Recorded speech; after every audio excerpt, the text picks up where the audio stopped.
पालनपुर गांव में रेशमा नाम की एक लड़की रहा करती थी। वो उसकी माँ की एक लौटी बेटी थी।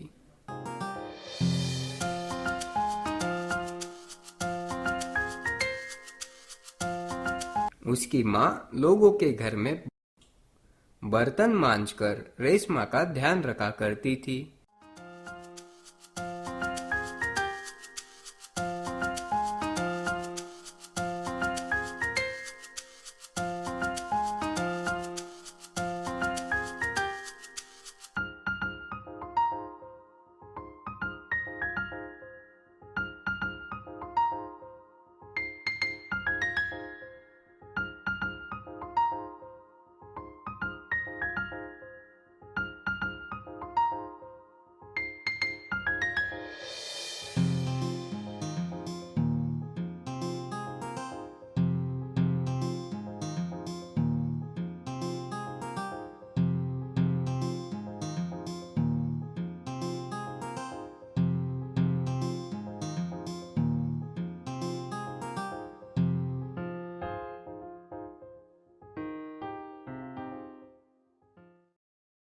एक दिन रेशमा अपने घर में बैठकर टीवी देख रही थी।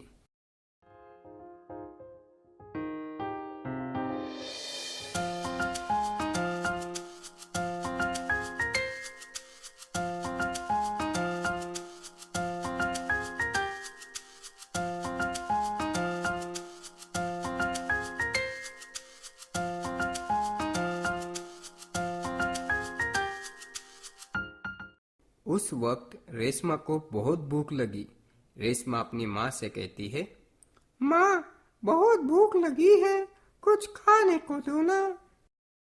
रेशमा की माँ कहती है, बेटा, घर में राशन ना होने के कारण आज खाना नहीं बनाया मैंने, मुझे माफ कर दे रेशमा।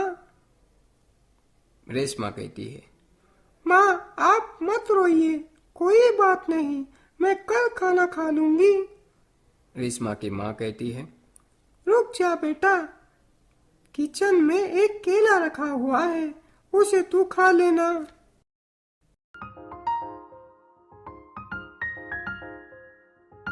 फिर रेशमा की माँ उसे वह केला लाकर दे देती है जो उसे रास्ते में आते वक्त पड़ा हुआ मिलता है।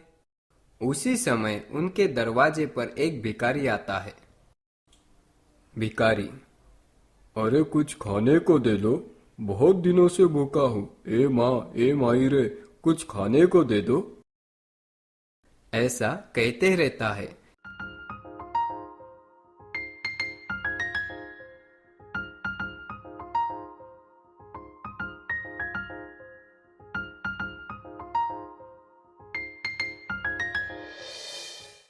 तभी रेशमा जल्दी से उसके पास जाकर उस भिखारी को वह केला दे देती है। फिर वह भिखारी उस केले को खाकर रेशमा से कहता है, भिखारी, तथास्तु रेशमा बेटी, तथास्तु, तुमने मेरी भूख मिटाई है। तुम्हारे पास ना होते हुए भी तुमने मुझे ये केला खिलाया है। मैं तुम्हें इसके बदले कुछ देना चाहता हूँ। तुम्हारे घर के आंगन के पीछे मैंने तुम्हारे लिए कुछ रखा है।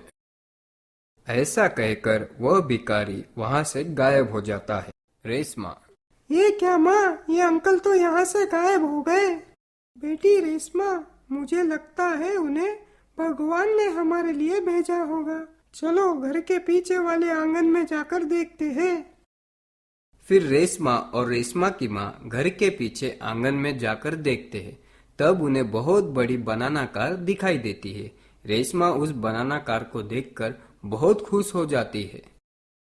रेशमा, अरे वाह माँ, ये तो बहुत ही बढ़िया कार है। ऐसा कहकर उसमें से एक केला तोड़कर खाने लगी। रेशमा, अरे वाह माँ, इस केले का स्वाद तो बहुत ही अच्छा है, तुम भी खाकर देखो ना। फिर रेशमा की माँ भी उस केले को तोड़कर एक केला खा लेती है। उसी समय कुछ गांव वाले उस बनाना कार के पास आए और रेशमा से पूछने लगे। गांव वाले, अरे रेशमा, इतनी अच्छी बनाना कार तुम्हें किसने दी? रेशमा कहती है, मुझे एक अंकल लाकर दे कर गए। गांव वाले, क्या हम इससे कुछ बनाना तोड़कर खा सकते हैं? रेशमा, हाँ हाँ, क्यों नहीं अंकल जी, बिल्कुल खा सकते हो। फिर गांव वाले भी उस बनाना कार से बनाना तोड़कर खाने लगे और कुछ साथ लेकर चले गए। उसी समय रेशमा की माँ का ध्यान बनाना कार पर पड़ता है। रेशमा की माँ, बेटी, ये क्या, इस कार के केले तो कम ही नहीं हो रहे हैं। जितना खा रहे हैं उतना ही वापस आ रहे हैं। रेशमा, हाँ माँ, लगता है ये कोई जादुई बनाना कार है। रेशमा की माँ, फिर क्यों ना बेटी, हम इन केलों को बेचकर अपना जीवन बिताएं। रेशमा, हाँ माँ, और जिनके पास पैसे नहीं है उन्हें फ्री में केले खिलाए जाए।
ऐसा कहकर माँ बेटी पूरे गांव भर में केले की गाड़ी में बैठकर केले बेचने लगे और जिनके पास खाने के लिए नहीं है उन्हें कुछ पैसे देकर केले फ्री में देने लगे।